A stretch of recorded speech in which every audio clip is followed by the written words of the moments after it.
Disaster management standards provide high-level guidance and basic requirements for all dimensions of disaster management, from preparedness to respond to transition into long-term development. The emergency management system is about how of managing emergency responses.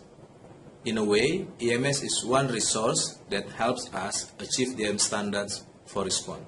It is worth highlighting that disaster management standards are not just response standards. The standards apply to all parts of disaster management, from preparedness to response to transition.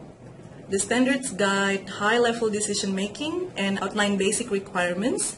Therefore, they allow flexibility for contextualization.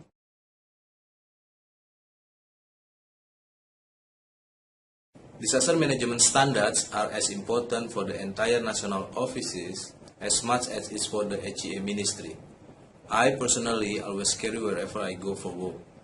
The M standard provided the parameter how each entity within the partnership should work together within disaster management dimension. Practical experience has for me that the M standard provides high-level guidance on declaration process during emergency response. This will help the national offices, regional offices, support offices and global center on their roles and responsibility on the declaration and on the way forward after declaration.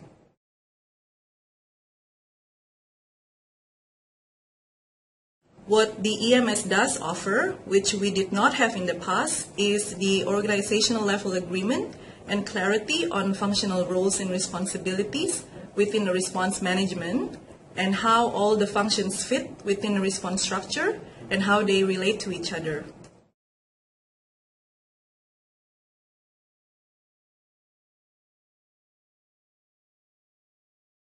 One principle of the emergency management system that I really value is the competency-based staffing, which asks for positions at all levels of a response structure to be staffed on the basis of ability to meet the demands of the role.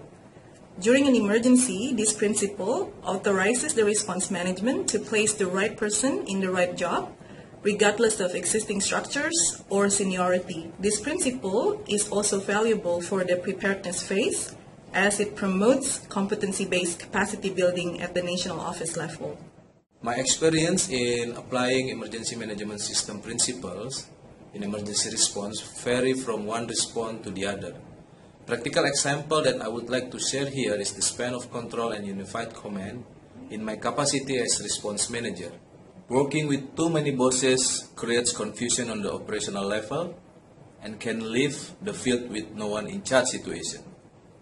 Ensuring all position has clearly defined roles, set of responsibility, and is accountable to a single line manager will simplify works, reduce duplication, strengthen accountability on work deliverable, and will be able to achieve target. I personally appreciate understanding what are expected of different internal stakeholders in each dimension of disaster management. I also appreciate how the standards outline that good disaster management require input from all lines of ministry, sectors, and functions, and that it is not just the responsibility of the Humanitarian Emergency Affairs Unit.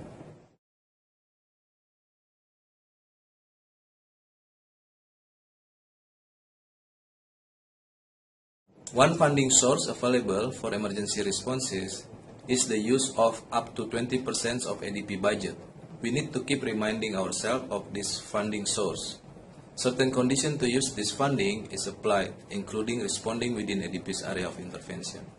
The National Emergency Preparedness Response Fund, or NEPRF, is one of the funding sources available for preparedness and rapid response activities at the national office level. All national offices are encouraged to establish NEPRF so that they can respond quickly to local disasters while further resources are being raised.